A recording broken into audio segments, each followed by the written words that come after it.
Yani Mungu anahadithia amempa hikma Luqmani ili Luqmani apate kumshukuru Mwenyezi Mungu, na yule ambaye ataweza kushukuru kwa neema aliyopewa basi fa innama yashkuru li nafsi, hakika yeye atakuwa anashukuru kwa nafsi yake.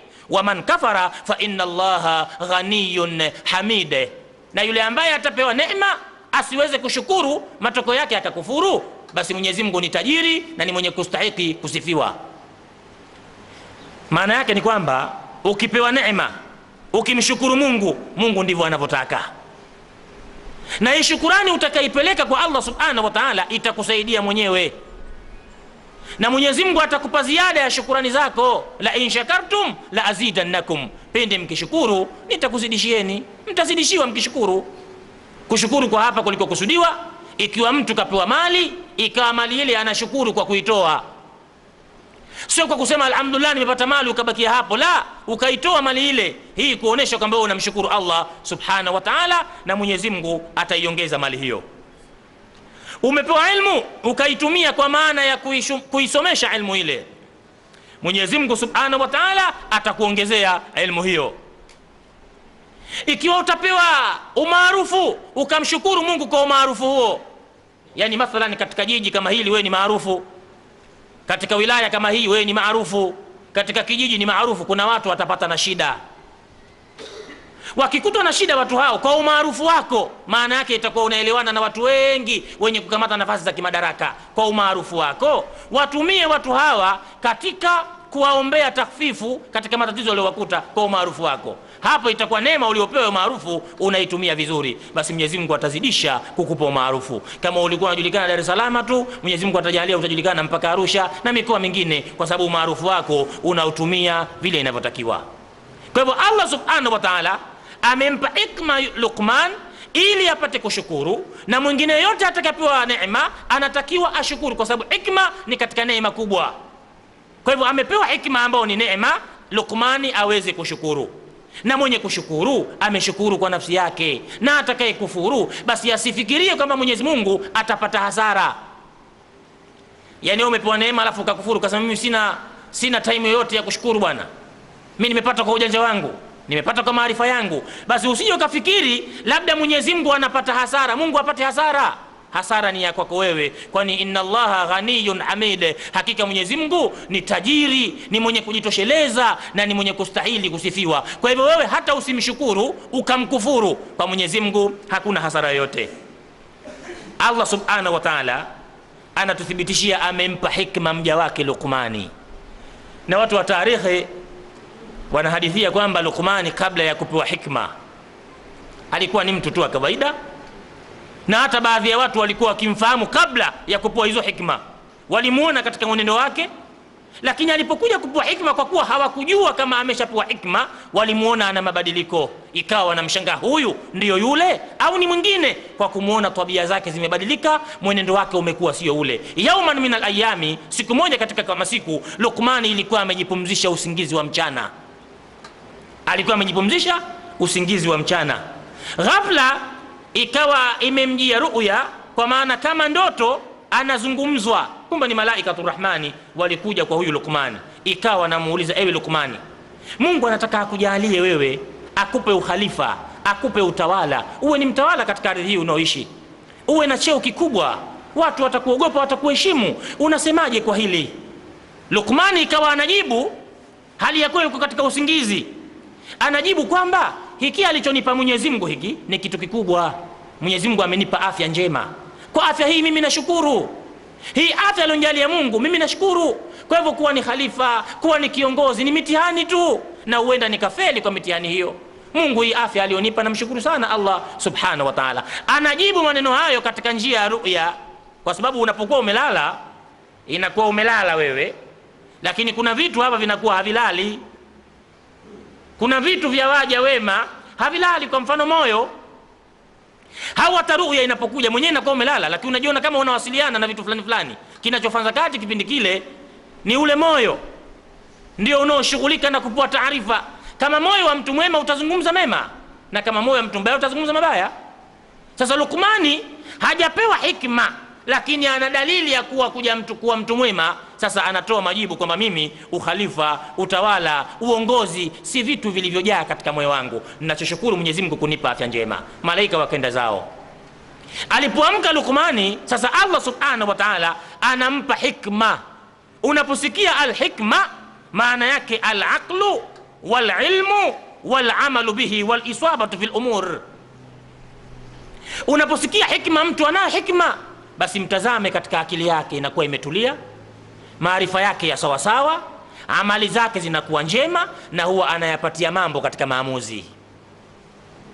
Yani ukisikia mtu jamaa ana hikma sana, basi huyo mtu ukimfuatilia utakuta yeye anapopelekewa kesi, maamuzi yake ni ya busara, na kila mtu atayakubali maamuzi hayo, yanazingatia mwisho wa jambo, na anapima mazungumzo ya wawili wote, anapata majibu na anapata maamuzi, na atakavyoamua basi wewe utaona ni sawa alivyoamua. Hii ni moja katika hikma, mtu akipoa anakuwa hivyo. Vile vile hata akili zake zinakuwa ni akili zilizotulia. Kadhalika hata amal, matendo yake utayaona si matendo ya vurugu, na katika khairati ni mtu yuko mstari wa mbele sana. Katika tabia ndiyo kabisa, yani katika zile tabia za kibinadamu huwezi kumtoa dosari katika zile tabia mbaya, anakuwa hana.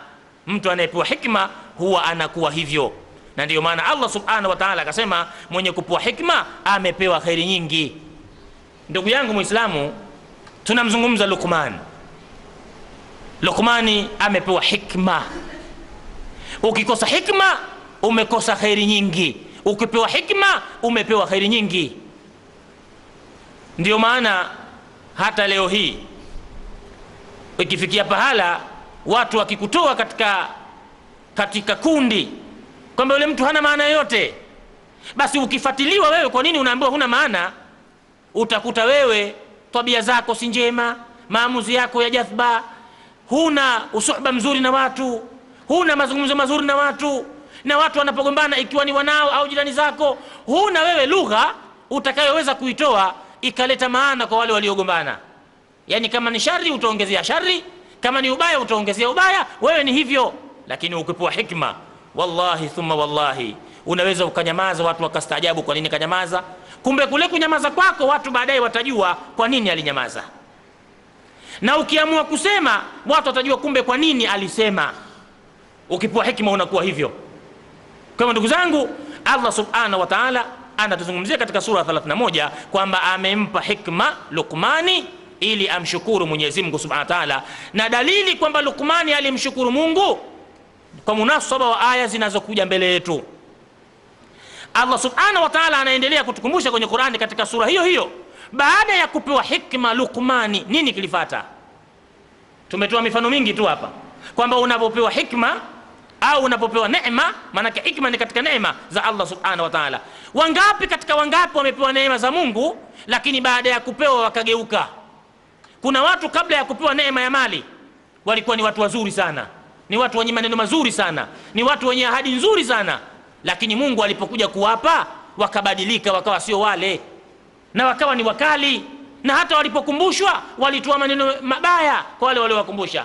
Ndugu yangu, ulikuwa ni hivi, ulikuwa ni hivi, ukamuomba Mwenyezi Mungu akupe mali, Mungu akakujalia neema ya mali, mbona sasa huonekani kutoa mali yako kwa ajili ya Mwenyezi Mungu? Mtu hutoa maneno mabaya na usema hamkunipa nyinyi, nimepata kwa shughuli zangu, kwa pirika zangu.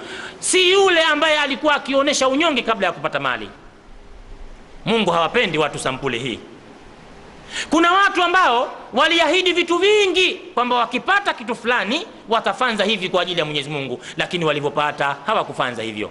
Mfano Thalaba ni katika watu waliokuwa maskini wakati wa Mtume Muhammad sallallahu alaihi wasallam.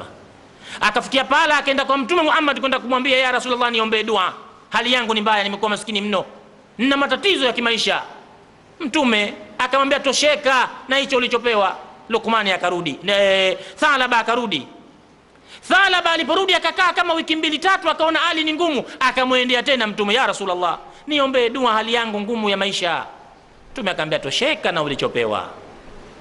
Thalaba akarudi, akaona hali ni ngumu zaidi, akamrudia tena Mtume, ya Rasulullah, niombe dua, hali yangu ni ngumu.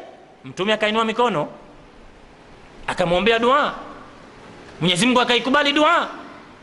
Thalaba akaweza kununua mbuzi jike na mbuzi dume, Mwenyezi Mungu akairuzuku na akaipa rutuba ile mifugo, akaibariki, wakawa wanazaana sana wale mbuzi, akawa na mifugo ya kutosha kweli kweli Thalaba. Hata katika maeneo aliyokuwa akiishi ikawa nyasi za pale ni kidogo kwa mbuzi wake ni wengi. Kilichotokea, Thalaba akaamua kuondoka eneo kidogo kwenda katika maeneo ya nyasi nyingi. Kuondoka kwake kukapelekea asiweze kuwahi jamaa, ikawa sasa anachelewa swala ya jamaa, ana swali swala za peke yake kwa kuwa yuko bize, ana mambo mengi, mali imeanza kumshughulisha. Ikawa ana swali jamaa labda kama vipindi vitano anapata jamaa 2 tu, vipindi vingine anakuwa katika shughuli za kukamua maziwa, za uchungaji. Ili kwenda hivyo mbuzi wakazidi kuongezeka, kashaombewa dua na Mtume sallallahu alaihi wasallama. Ikafikia pala akalazimika ahame na hapo alipo kwa kuwa majani hayatoshi, akahama akazidi kusogea kwenye kijiji kingine. Ikafikia pahala sasa Thalaba hata swala za jamaa hazipati, ikawa anawahi Ijumaa mpaka Ijumaa, yani ikawa anaswali Ijumaa mpaka Ijumaa tena kwa kujikusuru, kwa kuwa mambo yamekuwa mengi, neema imekuwa kubwa. Ikafikia pahala hata Ijumaa yenyewe ikawa hapatikani. Nini jamaa tena swala za kawaida, hata Ijumaa ikawa hapatikani. Ulipofikia wakati wa zaka, Mtume sallallahu alaihi wasallam akatuma maswahaba, nendeni mfateni Thalaba huko aliko, mwambieni sasa Mungu anataka atoe katika mali alionayo. Mungu sasa anataka atoe. Thalaba majibu yake akasema, naona sasa mnaanza kunifatafata. Nilipokuwa sina kitu sikumuona mtu hapa, lakini sasa nina kitu, mnaanza kuja na kuniambia sasa natakiwa nitoe. Hizi habari achane nazo bwana, sasa mshaona nimepata.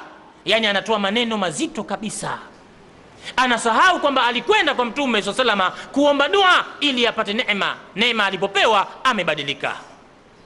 Sasa wako waje sampuli hii, wanapopewa neema wanabadilika, na kabla ya neema wanakuwa ni watu wazuri, ni watu wacha Mungu, wenye kuonesha dalili nzuri, lakini wakipata neema wanakuwa sio wao. Mfano ni huyo Thalaba, na mfano wa watu wengine tunao wako hivyo. Hivi sasa wana maneno mazuri kwa kuwa hawajapata, wakipata wanabadilika. Sasa Allah subhanahu wa ta'ala baada ya kuzungumza kwamba amempa hikma, amempa neema ya hikma Luqman, sasa anahadithia, je, Luqmani baada ya kupewa neema hiyo nini alifanza baada ya kupewa neema hiyo?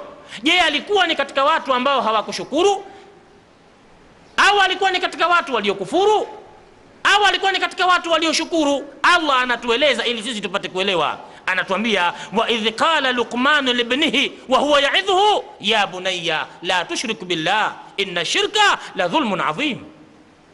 Jambo la kwanza alilolifanza Luqmani kwa mwanawe, yeye kashapua hikma, ndo kashapua hikma na Mwenyezi Mungu, kashapua neema ya hikma na Allah subhanahu wa ta'ala. Sasa anatumia neema hiyo.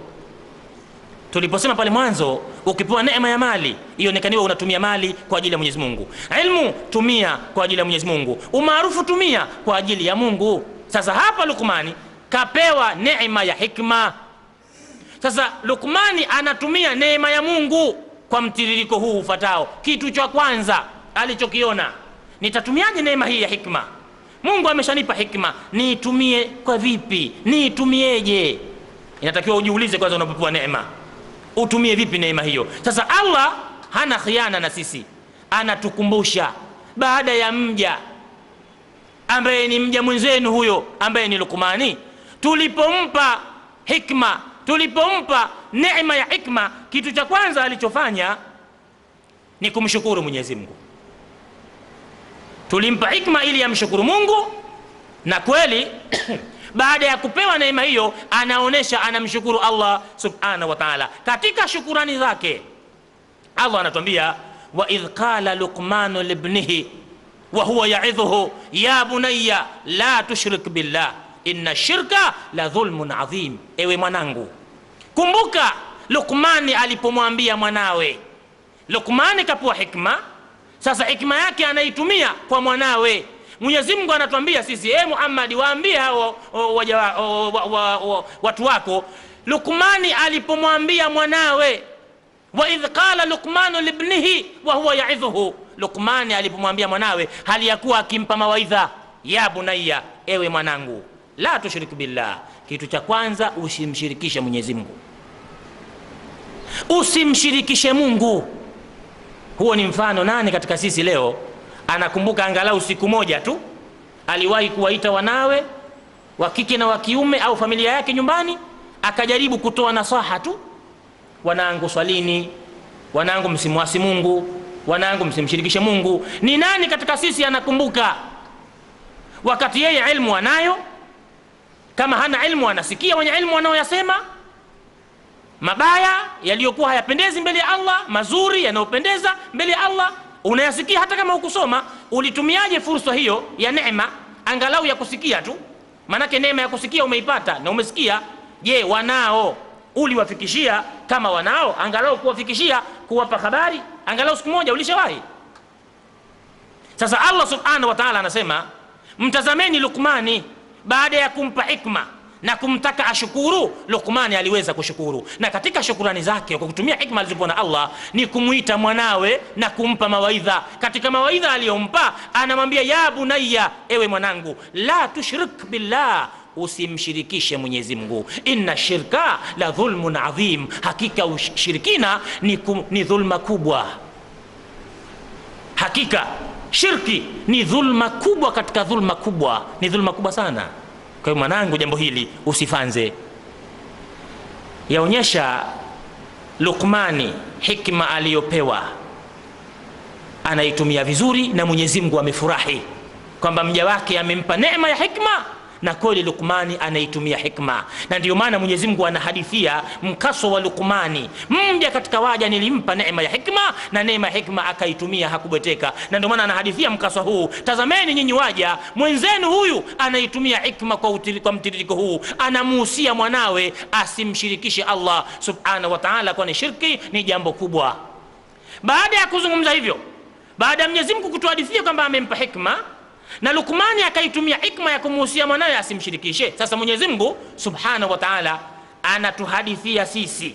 Yani mfano, kama wewe unaosikiliza mawaidha muda huu, umejaliwa baba yako mzazi ni mtu ambaye ana hikma. Si kwamba eti hikma iliishia kwa Luqmani tu kupewa, watu wengi wamepewa hikma, lakini zinatofautiana. Huyu hikma yake iko hivi, huyu hikma yake iko, viwango vinatofautiana. Sasa inawezekana baba yako ni katika watu wa hikma, lakini hakuna wa kumuhadithia. Wewe ndio unatakiwa umuhadithie baba yako kama ana hikma, na dalili kwamba baba yako ana hikma tutaiona kwako wewe mtoto. Yani baba akiwa na hikma atakuwa anamlea katika malezi bora mwanawe kwa kuzingatia maelekezo ya Qur'ani na mafundisho ya Mtume sallallahu alaihi wasallam. Mtoto atakuwa bora. Ubora wa mtoto huyu unatokana na mzazi wake ambaye Mwenyezi Mungu amemjalia hikma, amemfunza mwanawe vizuri. Sasa huyu mtoto huyu inatakiwa ashike mafunzo ya baba yake. Sasa Allah subhanahu wa ta'ala anatuambia, inaonesha mtoto wa Luqmani baada ya kupewa wasia na baba yake, yaonesha mtoto huyo alishika wasia baba yake. Baba yake kapewa hikma, baba yake akaitumia hikma hiyo. Moja katika hikma hizo ni kumlea mwanawe vizuri na kumpa mawaidha. Mwenyezi Mungu anatuhadithia, inaonekana mtoto wa Luqmani alishika waadhi wa baba yake na ikawa anautumia. Sababu ya kusema hayo, aya zinazofuata zinaonesha Mwenyezi Mungu sasa anasimulia na kutia uzito juu ya watoto pindi watakapopewa nasaha na wazazi wao. Allah subhanahu wa ta'ala anaendelea kusema katika sura hiyo hiyo ya 31, anasema, wawasainal insana biwalidayhi hamalatuhu ummuhu wahnan ala wahn wa fisaluhu fi amaini an ishkur li wa liwalidayka ilayya almasir wa in jahadaka ala an tushrika bi ma laysa laka bihi ilman fala tuti'huma wa sahibuhuma fi dunya ma'rufa. Baada ya mzee Luqmani kumuhusia mwanawe asimshirikishe Mwenyezi Mungu subhanahu wa ta'ala na kumtahadharisha shirki ni jambo zito, sasa Mungu anasema hivi, tulimuhusia mwanadamu biwalidayhi, kwa wazazi wake wawili, hamalatuhu ummuhu wahnan ala wahn, kwa kuwa amechukuliwa mimba yake uzito juu ya uzito. Mama amechukua mimba uzito juu ya uzito. Mtoto anakumbushwa na Allah subhanahu wa ta'ala, tulimuhusia mwanadamu, maana yake kufanza wema kwa wazazi wake wawili, kwa kuwa alichukuliwa ujauzito wake uzito juu ya uzito. Isitoshe, wa fisaluhu fi amaini, na akalelewa mtoto huyu baada ya kuzaliwa kwa miaka 2. Anishkurli, basi huyo mtoto anishukuru mimi Mungu. Waliwalidaika, na uwashukuru wazazi wako wawili. Ilayya almasir, kwangu mimi ndiyo marejeo.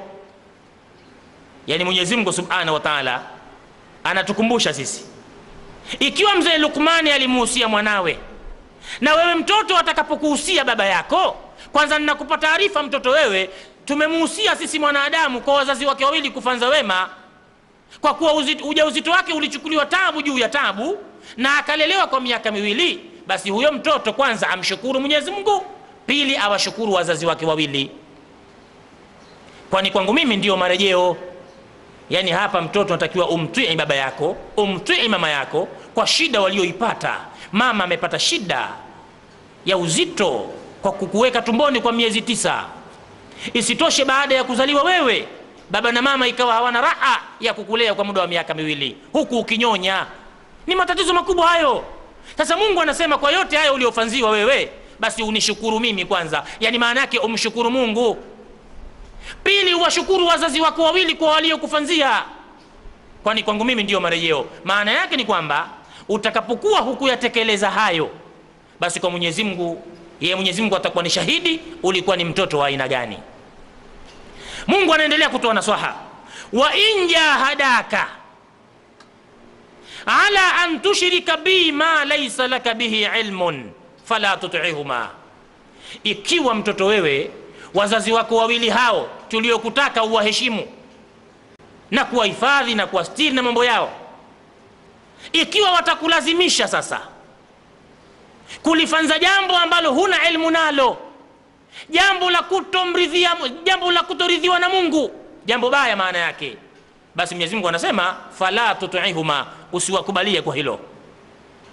Mungu ametoa ruhusa kuwakubalia wazee katika mambo ya khairi, katika mambo yanayomridhia Mwenyezi Mungu. Kwa jambo hilo wazee wako waridhie. Lakini ikiwa watakulazimisha jambo ambalo halina khairi, si zuri na huna ilmu nalo, Mungu anatoa ruhusa vile vile msiwatii wazazi hao. Pamoja na kutowatii kwa kukuamrisheni jambo baya, lakini Mungu anaeleza tena wasahibuhuma fi dunya ma'rufa, endeleeni kuishi nao vizuri katika dunia hii. Yani pamoja baba na mama wamekutaka labda umshirikishe Mwenyezi Mungu, ufanye mambo ya ajabu, usiwatii kwa hayo. Nafasi ya kutuiwa wanayo ikiwa jambo lenyewe litakuwa zuri, litakuwa linamridhia Mwenyezi Mungu, liko katika Uislamu, hili jambo huna sababu ya kulikataa. Lakini ikiwa jambo kinyume na hivyo, halina mwelekeo wote katika dini, ni jambo linalomuudhi Mwenyezi Mungu, usiwakubalie, yani usiwatii. Lakini pamoja na kutowatii kwa jambo baya, Allah anasema wasahibuhuma fi dunya maarufa, lakini ishi nao vizuri wazazi hao katika dunia hii. Maana yake ni kwamba wape chakula, wape mavazi, wape pahala pa kulala, watibie watakapoumwa.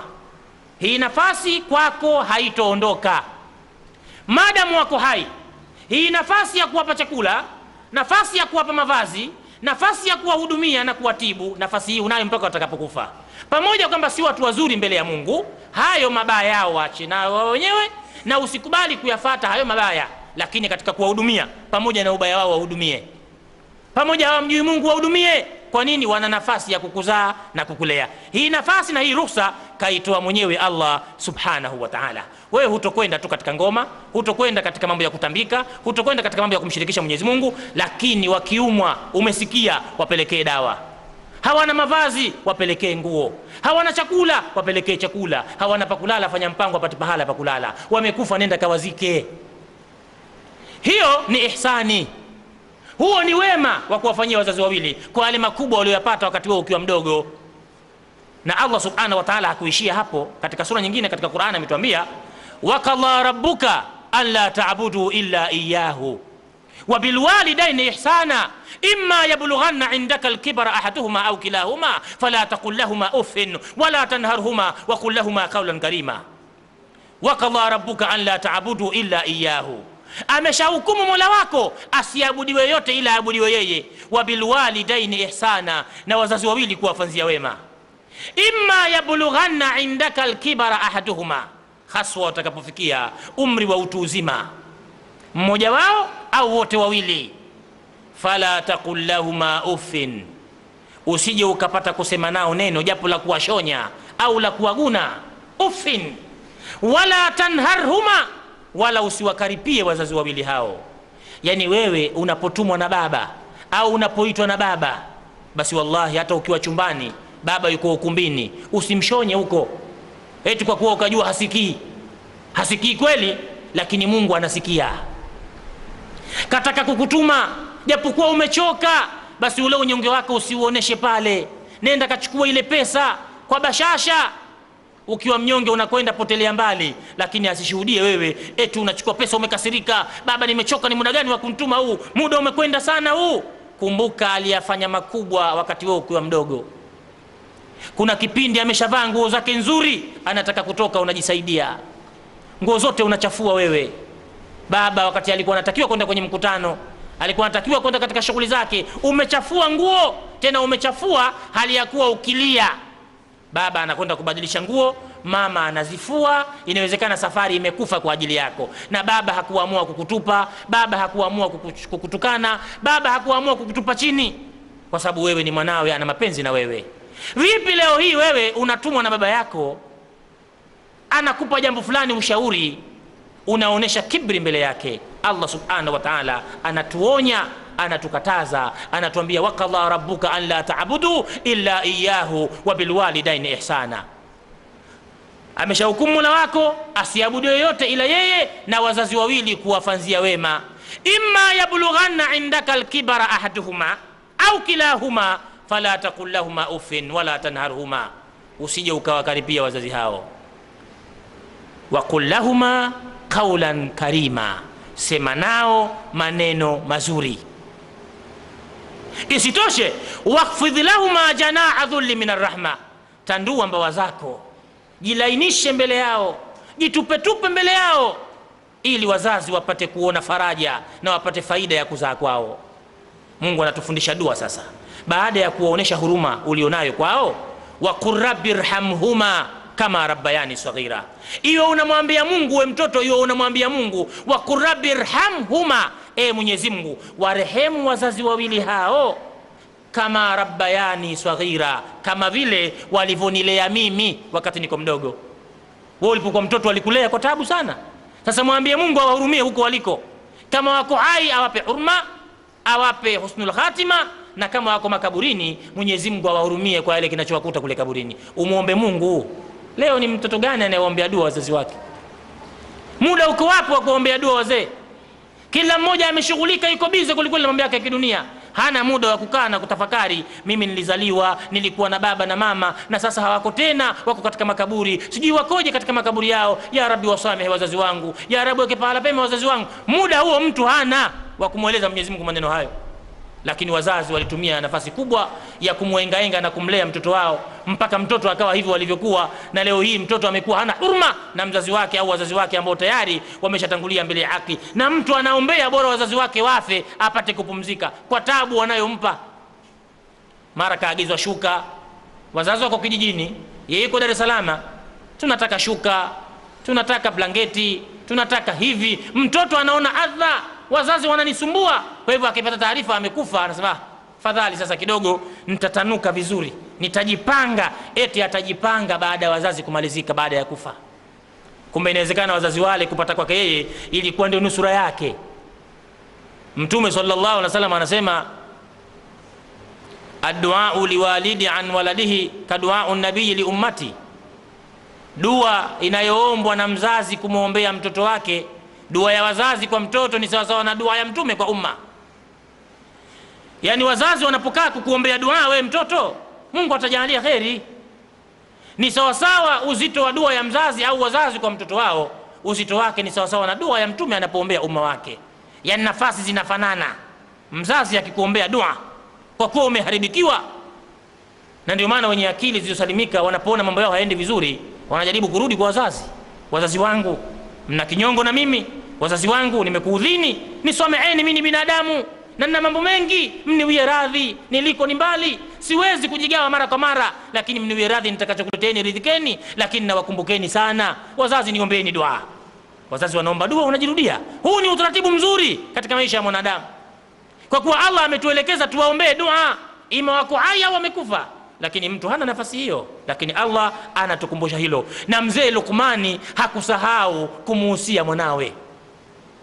Mzee Luqmani anaonesha mapenzi makubwa Kwa hivyo hakusahau kumwombea mwanawe na kumtahadharisha mwanawe katika jambo la kumshirikisha Allah subhanahu wa ta'ala, kwa kuwa yeye amepewa hikma na Allah subhanahu wa ta'ala. Mzee Luqmani anaendelea kumuhusia mwanawe.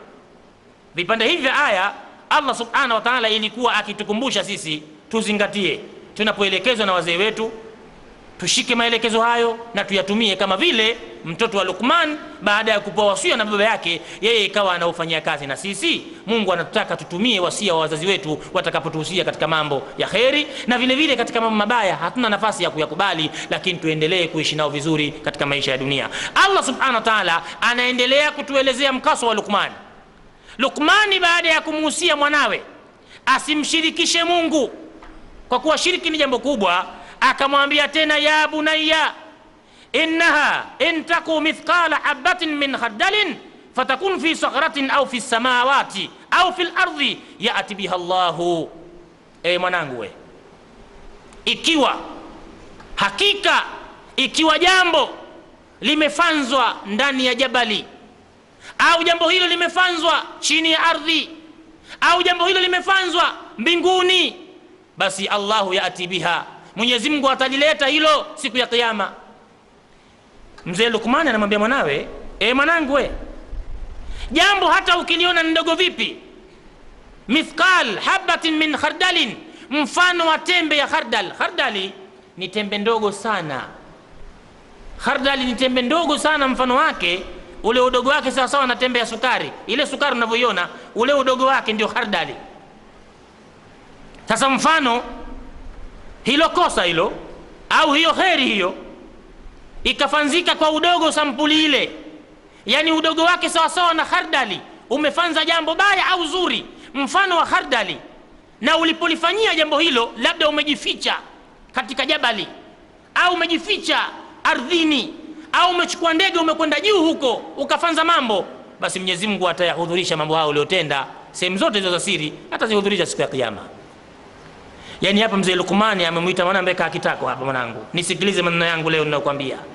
Katika mambo aliyomwambia, anamwambia mwanangu, jambo ukiliona japokuwa mithqala habatin min khardalin, labda jambo dogo sana, usione udogo wake huo kwamba Mwenyezi Mungu itakuwa labda ameghafilika, tena sikutendwa hadharani tu, imma fi sakharatin, labda katika jabali ndani, au fi samawati, au labda mbinguni huko, au fil ardhi, au katika ardhi, basi Mwenyezi Mungu atalitoa jambo hilo bwana.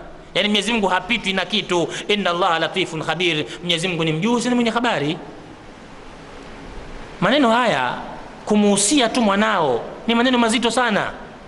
Yani siku tu muite mwanao mwambie, ya bunayya, mwanangu we, jambo dogo au kubwa likiwa la kheri au la shari, ukenda ukajificha popote unapofikiria wewe, Mwenyezi Mungu iko siku atalihudhurisha hilo na mwenyewe usiamini. Si rahisi kwa mzazi wa sasa kumwambia mwanae maneno hayo.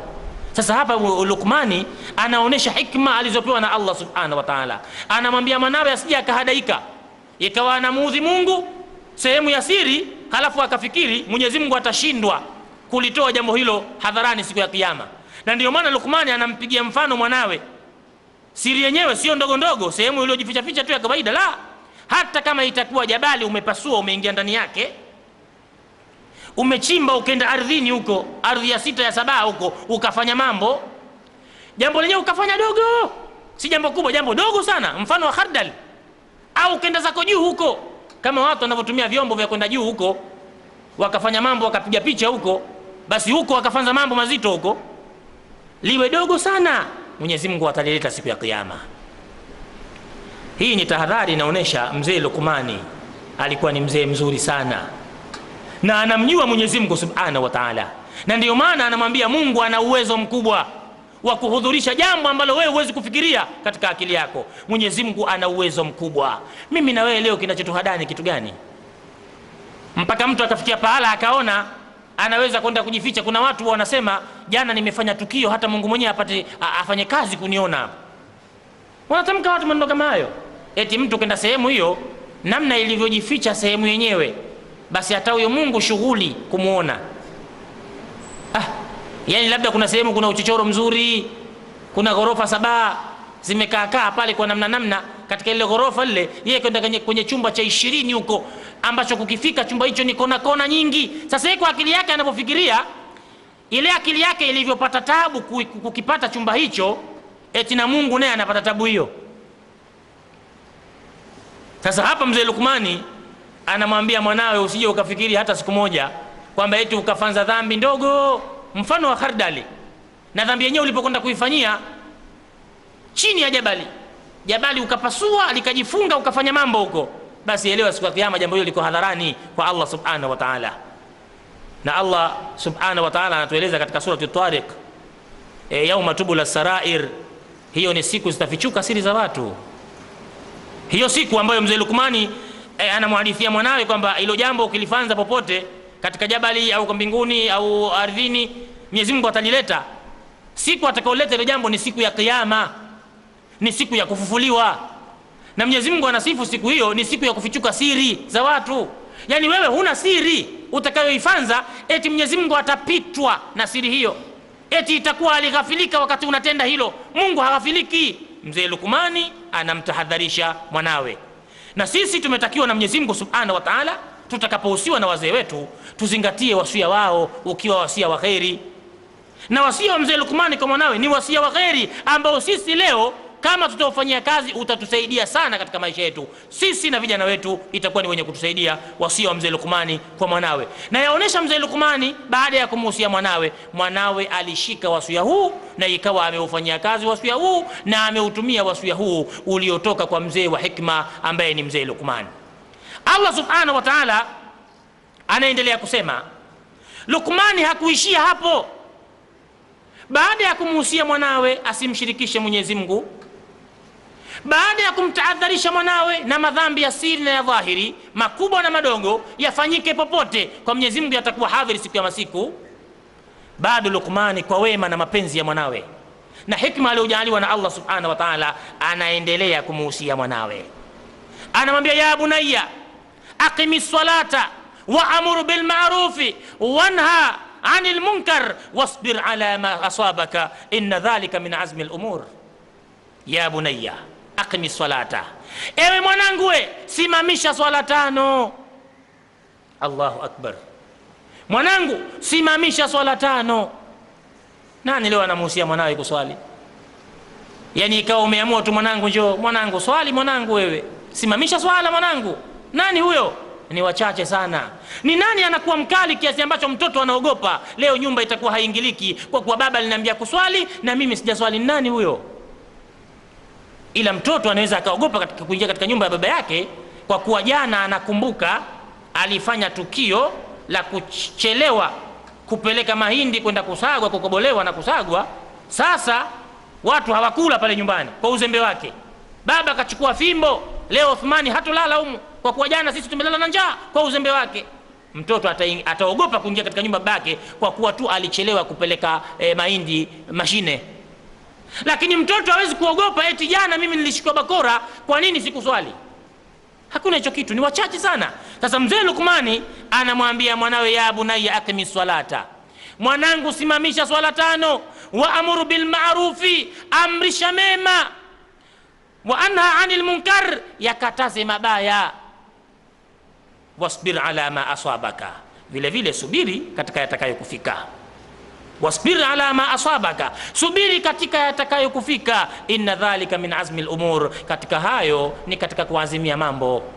Maana yake ni kwamba mwanangu, elewa, simamisha swala 5 wewe kama wewe, waamrishe watu mema, waamrishe watu kufanza mema, jitahidi kukataza mabaya.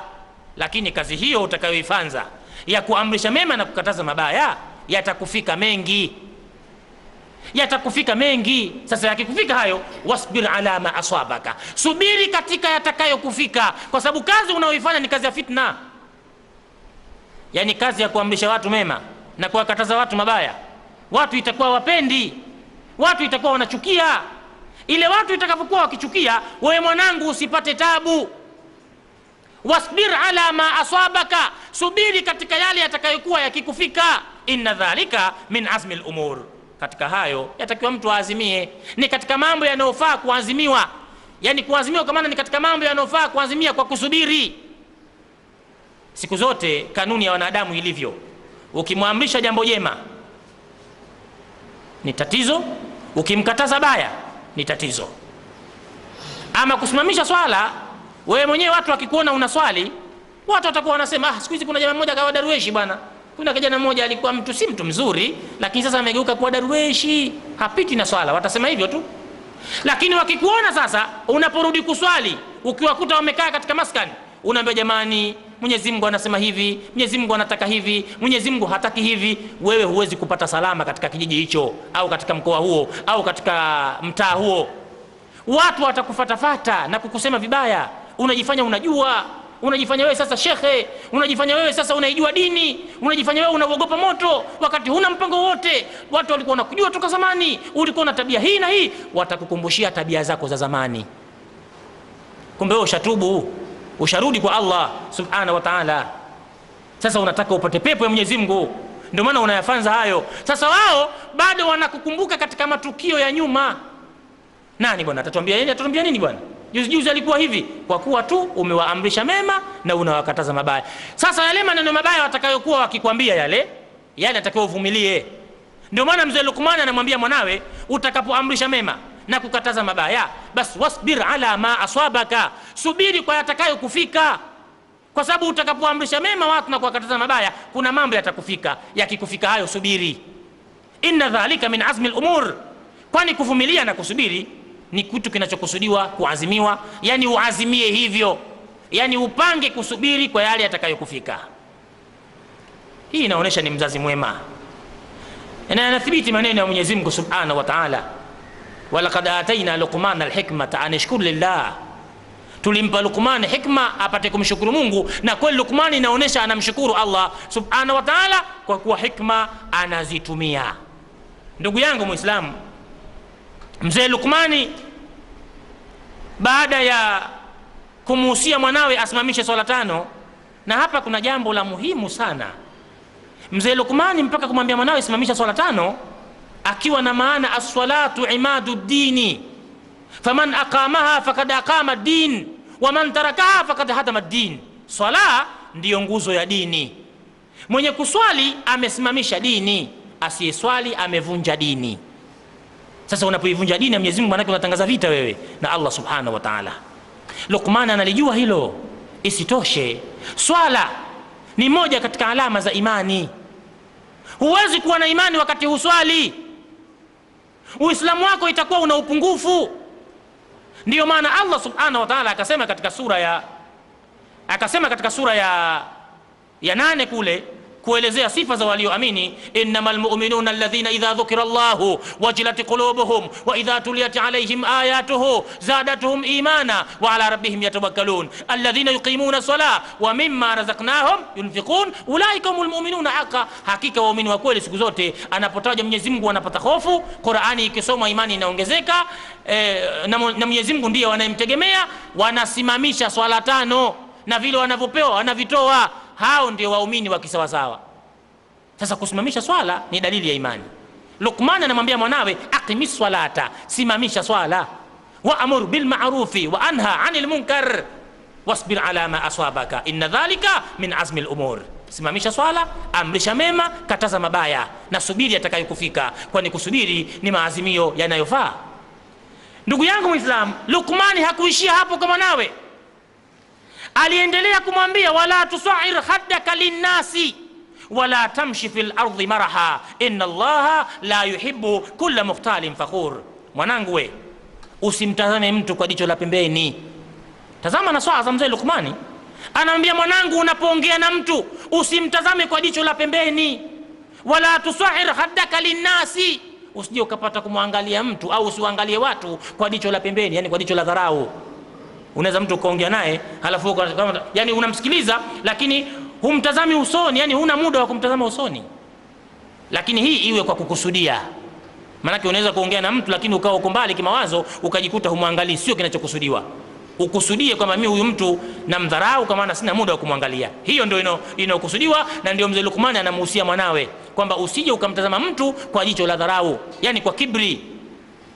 Wala tamshi fil ardi maraha, wala usitembee katika ardhi kwa maringo. Maneno mazito kabisa Luqman anamwambia mwanawe. Wala usitembee katika ardhi hii kwa maringo. Inna Allaha la yuhibbu kulla mukhtalin fakhur, Mwenyezi Mungu huwa hampendi kila mwenye kujifakharisha na kujivuna. Mungu hawapendi watu hao, mtu mwenye kujifakharisha, mwenye kujisikia, mwenye kujiona, mpaka ikafikia pahala hata akitembea anatembea kwa maringo katika ardhi ya Mwenyezi Mungu. Mwanangu, usiwe hivyo, usitembee hivyo. Mtu akiongea na wewe msikilize vizuri, usimtazame kwa dharau, usiwe na kibri mwanangu, na ukitembea tembea vizuri, usitembee kwa maringo. Hakika Mwenyezi Mungu hawapendi wenye kujifakharisha na kujidai. Mzee Luqmani anayazungumza haya anatusaidia pamoja na sisi tuwahusie watoto wetu wawe hivyo, na si wenyewe tusiwe hivyo. Hiyo ndio maana yake. Mzee Luqmani anaendelea kumwambia mwanawe, waqsid fi mashika waghdud min sautika inna ankara al-aswati la sautul hamir. Mwanangu we, kusudia katika mwendo wako uwe ni mwendo wa kati na kati. Tembea vizuri katika ardhi, tembea katika mwendo wa kawaida tu, tembea alivyokujalia Mungu, ukawa unatembea hivyo. Usiutafute mwendo wa kuutwini na kuutengeneza mwendo wa fakhari ili watu waone yule anayekuja nani yule. Manake unaweza kutembea mwendo mpaka mtu ukamshtua, hata akaweza kujiuliza nani anayekuja vile yule. Yani umelazimisha watu wajiulize hivyo, ama ikitokezea ndivyo ulivyo. Kwa sababu kuna mtu unaweza kumuona kama anatanua, kumbe hatanui, ndio alivyo. Jamaa akienda anatanua sana, kumbe ndio alivyo, mwenye hajijui. Kinachokusudiwa hapa ni mtu anayekusudia, yani anafanya hivyo kwa makusudi kuwakoga watu, ndicho kinachokusudiwa. Sio mtu kajaliwa ule ndio mwendo wake mwenye hajijui, ukamwona mtu anaringa, si makusudio hayo. Waqsid fi mashika, kusudia mwendo wako uwe wakati na kati. Waghdud min sautika, ifanye chini sauti yako, ifanye chini sauti yako. Inna ankara al-aswati la sautul amir, hakika katika sauti mbaya ni sauti ya punda. Yani Luqmani anamwambia mwanawe, unapozungumza zungumza sauti ya chini. Yani katika mazungumzo ya kawaida ya wenzako, katika mazungumzo ya kawaida zungumza sauti ya chini, usizungumze sauti ya juu ikiwa hakuna haja ya kufanza hivyo. Sauti za juu zina pahala pake, si kila sehemu ni sauti ya juu tu. Zungumza sauti ya chini, kwani sauti ya juu si sauti nzuri. Ndio maana akatoa mfano, inna ankara al-aswati la sautul amir, hakika sauti moja katika sauti mbaya, katika sauti mbaya ni sauti ya punda. Yani mfano wake ni kwamba unapotoa sauti ya juu ni sawa sawa na punda anayepiga makelele tu, ni sauti ambayo mbaya kabisa. Tumuombe Mwenyezi Mungu ajalie tulioyazungumza tuweze kuyafanyia kazi, nasi tuweze kuwapa nasaha zetu, tuweze kuwapa nasaha vijana wetu kama nasaha alizotoa mzee Luqmani kumpa mwanawe, na tumuombe Mwenyezi Mungu ajalie watoto wetu waweze kusikia nasaha zetu. Rabbana taqabbal minna innaka antas samiul alim wa tub alaina innaka antat tawwabur rahim. Rabbana atina min ladunka rahma wa hayyi lana min amrina rashada. ربنا آتنا من لدنك رحمة وهيئ لنا من أمرنا رشدا. اللهم سهل لنا ما نريد، اللهم سهل لنا ما نريد، ونجنا مما نخاف بفضلك يا لطيف، بفضلك يا لطيف، بفضلك يا لطيف.